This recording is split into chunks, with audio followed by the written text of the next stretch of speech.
He is the Northern English bastard. He comes from the land where the rainbows are black and white. He is the Northern English bastard. He roams the cobbled streets in his clogs and flat cap at night. Hello, you beautiful bastards, and welcome to my so-called show. Well, if you've seen my last two reviews of the Stranger Things volumes of Season 5, then you will know how badly I was struggling to get through the last two volumes of Season 5, and trust me, I've had easier curry and beer-induced shits. But does the final manage to stick the landing, or have the Duffer Brothers mangled the limbs of their beloved series into broken-up, eye-bleeding corpse? Well, unconvincingly, skinny gun-toting Mary Sue's and specky fat kid saying rude words. This is the final of Stranger Things. So we know the plot of the last, and that list continues from where we last left off, so let's just get to the review itself. Well, after the last two volumes made me wonder if downing a cocktail of rat poison, strychnine and cyanide was worth more of my time. I will admit I did find myself enjoying this final more than I expected. Really? I know I'm not saying this final redeems the shit show that has been Series 5, as that would be a huge stretch, and I mean Lizzo before Ozempic huge. But I did find myself actually caring what happened again. I mean, it still has its problems and a fucking lot, but thankfully it toned down throwing everything at you all at once without giving you a chance to breathe, and thank fuck we didn't get Mike's milfy mum going fucking MacGyver again, or Erica being annoying, and even Will's gay boning was only just brief, and even the epilogue was actually emotional in some parts. But even that has its problems, and I will get into that later. Not only that, there was a pretty disturbing moment where Vecna uses Hopper's dead daughter to manipulate him, and it did make me at least invested in Hopper, thinking he may lose another daughter. Not only that, there was more pace. But after I finished watching and started typing down this review, the more and more problems started to come to me, to the point where my opinion started to lower a little bit more. In fact, not a little bit, mostly more. And God, there was way too many, to the point I just can't really defend it. Especially Henry Creel, who kinda has his backstory retconned again to make him seem like a victim of the chaos particle corrupting him, but then claims he isn't being manipulated by the Mind Flayer, and the Mind Flayer isn't being manipulated by him, and despite being the first to absorb the particle that made him powerful and learn things from the Upside Down, where he spent years honing his skills, he's still overpowered by a teenage girl and teenage boy who's lacking his experience and doesn't even deploy his army of bats and demigorgons on the rest of the crew while they're flaming the Mind Flayer he's controlling. You see?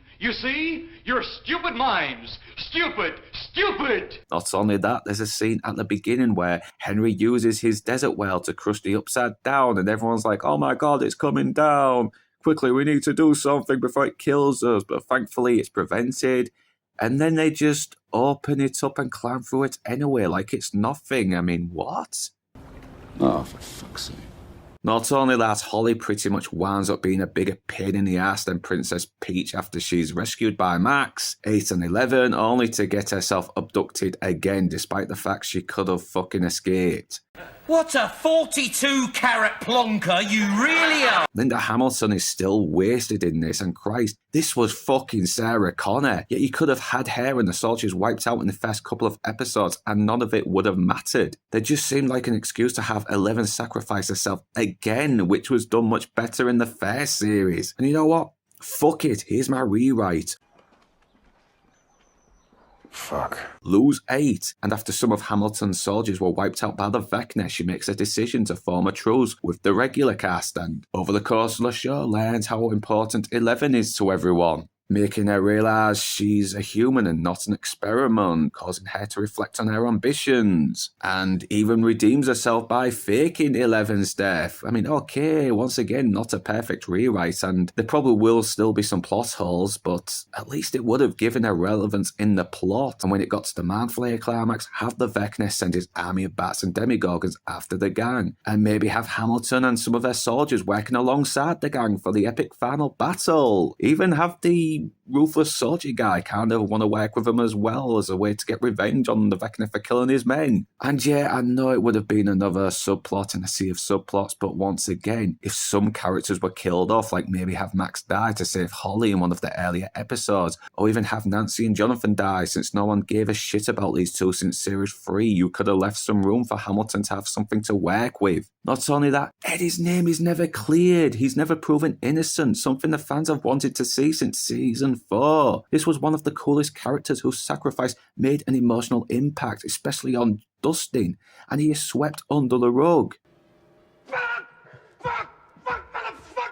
And don't get me wrong, I like some of the ideas here. I liked Joyce being the one who gets the final blow to Vecna. But when you think about the fact that Vecna has been retconned into this story, her vengeance doesn't make sense and feels forced. Not only that, we get 3 emotional flashbacks to remind you to feel for these characters, and being a sentimental old fast, they did choke me up, and then I came to my senses and hated how I felt manipulated. Now I hate those emotional flashbacks. They made me feel used. The epilogue that wraps things up did have some emotional moments, but fuck me were they overwritten.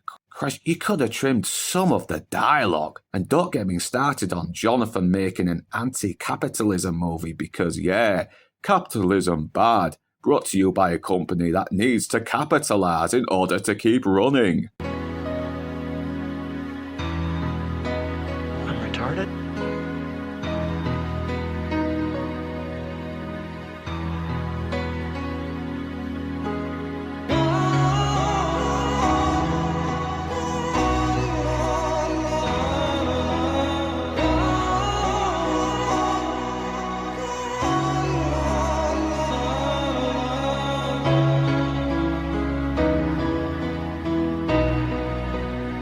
Not only that, because they're broken up, Nancy gets to be the strong, independent woman who's now single. And guess what? She's getting a spin-off no one asked for. Fuck you.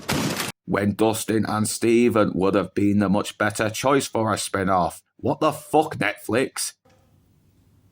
You just don't get it, do you? You don't.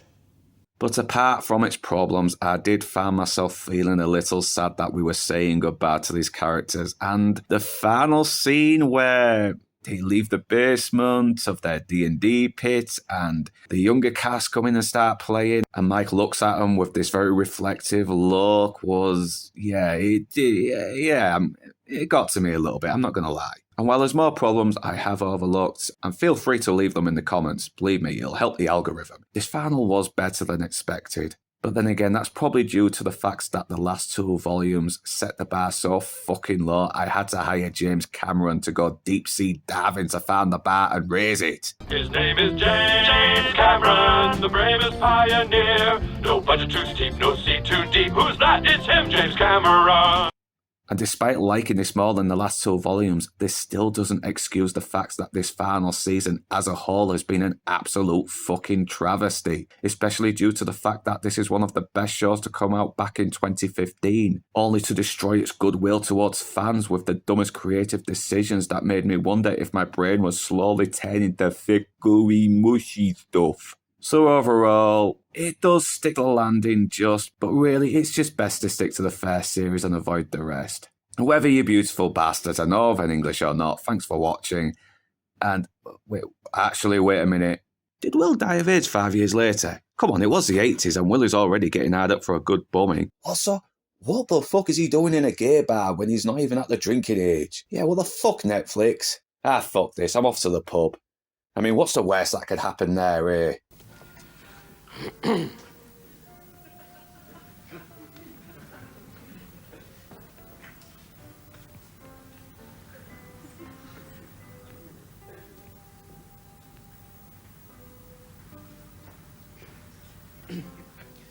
Okay, drink up, we're leaving. And a couple of ravers. And a couple of geezers.